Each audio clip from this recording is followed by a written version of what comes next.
तुम्हाला माहित आहे का, तुमच्या फोनमधले फोटोज, चार्ट्स, लोकेशन, अगदी फिंगरप्रिंट्स पण मार्केटमध्ये विकले जातात. आणि त्या डाटाची चोरी करणारा देश कोणता आहे? काही वर्षापूर्वी आपण मायक्रोमॅक्स, लावा सारखे फोन वापरत होतो आणि आज संपूर्ण मार्केट Xiaomi, Oppo, Vivo सारख्या चायनीज ब्रँड्सने गच्च भरले आहेत. लोक सुरुवातीला 5,000 रुपयाचा बेसिक फोन घेण्याचा विचार करतात, पण शेवटी EMI वर 25,000 रुपयाचा स्मार्टफोन हातात घेतात. असं का होतं? आणि खरंच 20 ते 25,000 मिळणारे फीचर्स 5,000 रुपयाच्या खाली मिळू शकतात का?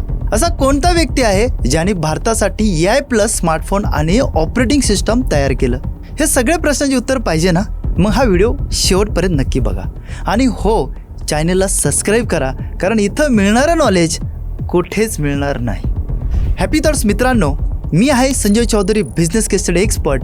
माझं काम फक्त फॅक्ट सांगणं नाही, तर ह्या फॅक्ट्स मागचं सायकोलॉजिकली स्ट्रॅटर्जी आणि भविष्यातलं डायरेक्शन तुमच्या समोर ओपन करणार आहे.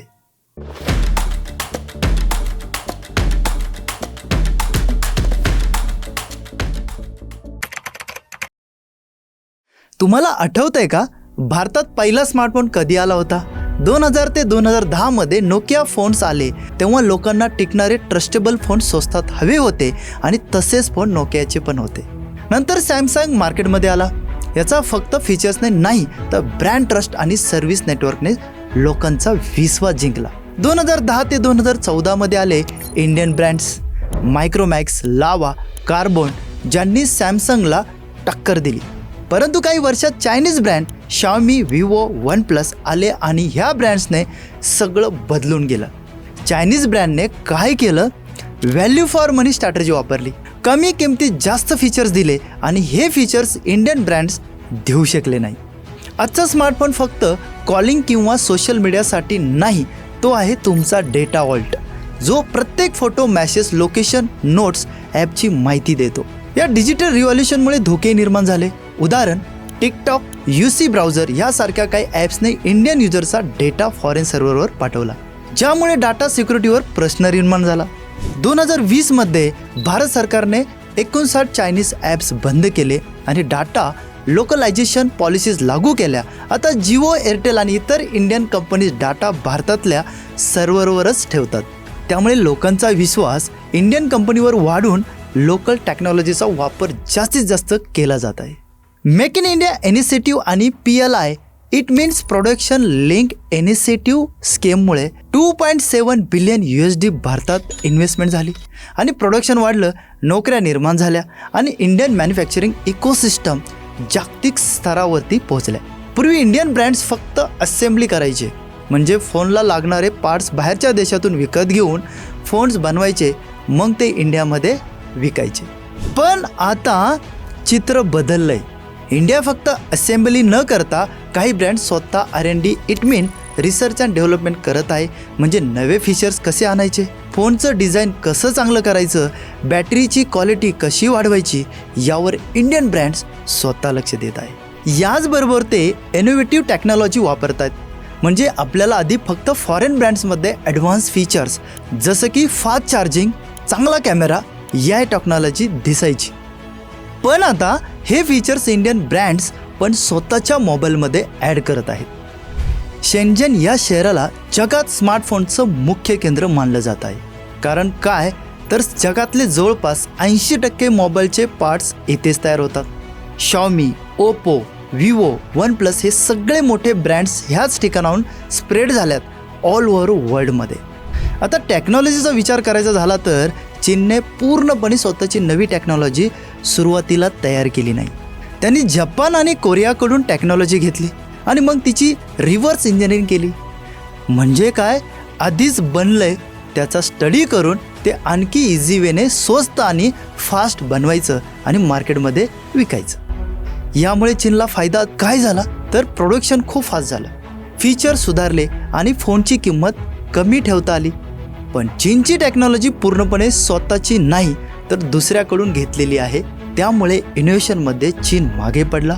चीनची सगळ्यात मोठी कमकुवत बाजू म्हणजे जगभरातील लोक आणि सरकारांना चीनवर विश्वास नाही आहे, विशेष करून डाटा सिक्युरिटी बाबतीत. चायनाचे मोबाईल वापरताना आपला डेटा सुरक्षित आहे का, त्याबद्दल नेहमी शंका येते. म्हणजे चीनकडे टेक्नॉलॉजी आहे, प्रोडक्शन आहे, पण विश्वास आणि सुरक्षा नाही. आपल्या भारतातले लोक कसे असतात, तर एखाद्या ब्रँड ट्रस्टेबल वाटला की त्या ब्रँडचा सगळ्या वस्तू यूज करतात.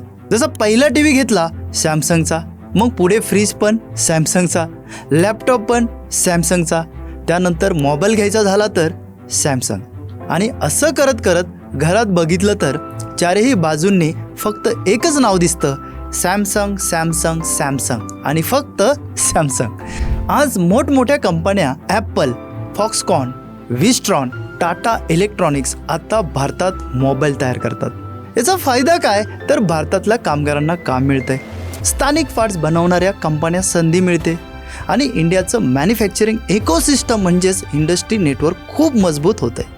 परदेशी कंपन्या नाही तर आपलेच भारतीय ब्रँड्स पण आता जगभरात नाव कमावायला लागलेत. रिअलमीचे फाउंडर माधव सेठ यांनी AI प्लस स्मार्टफोन आणि स्वतःचा ऑपरेटिंग सिस्टम वापर करून असा फोन बनवला ज्यात नेक्स्ट लेवल AI, फुल प्रायव्हसी आणि स्वदेशी कंट्रोल पण आहे.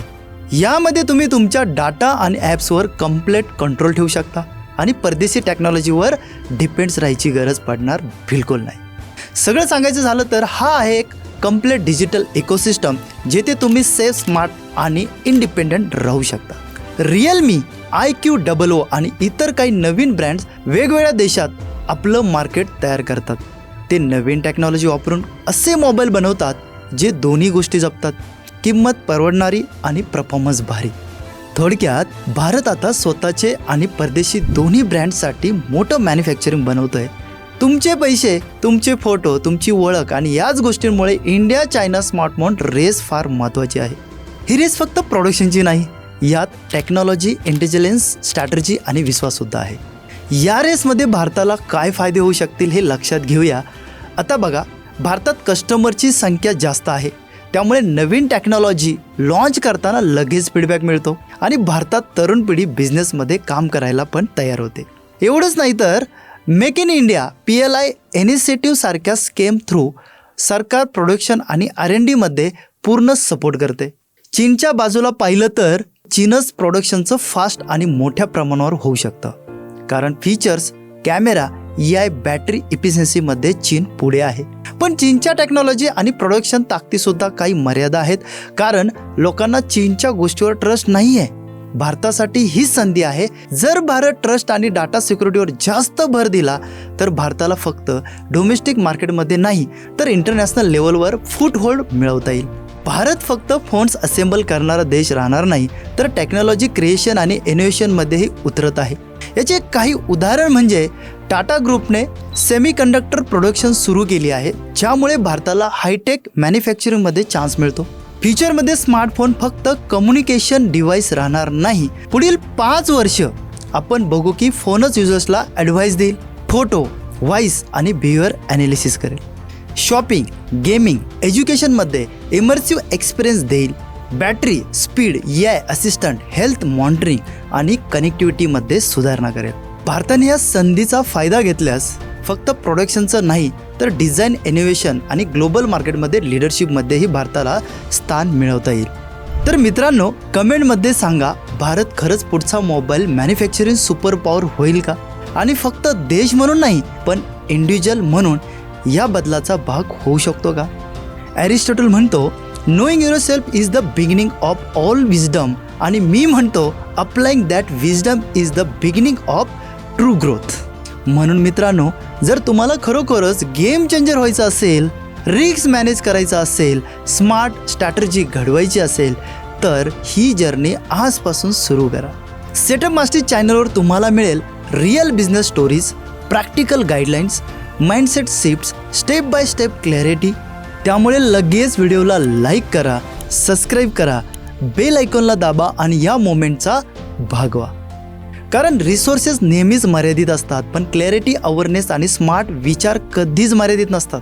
आणि ह्याच माइंडसेट तुम्हाला फक्त पुढे नेणार नाही तर लीडर बनवणार आहे. और मैं जैसे कहता हूँ, जब मन में क्लैरिटी हो तो डर भी लगे फीका, हर कदम पर्पसफुल हो, हर एक्शन लगे मीठा, समझ और स्ट्रैटेजी साथ हो तो राह बनती है स्ट्रेंथ. क्लैरिटी ही वो शक्ति है जो देती है आपको ट्रू फेट.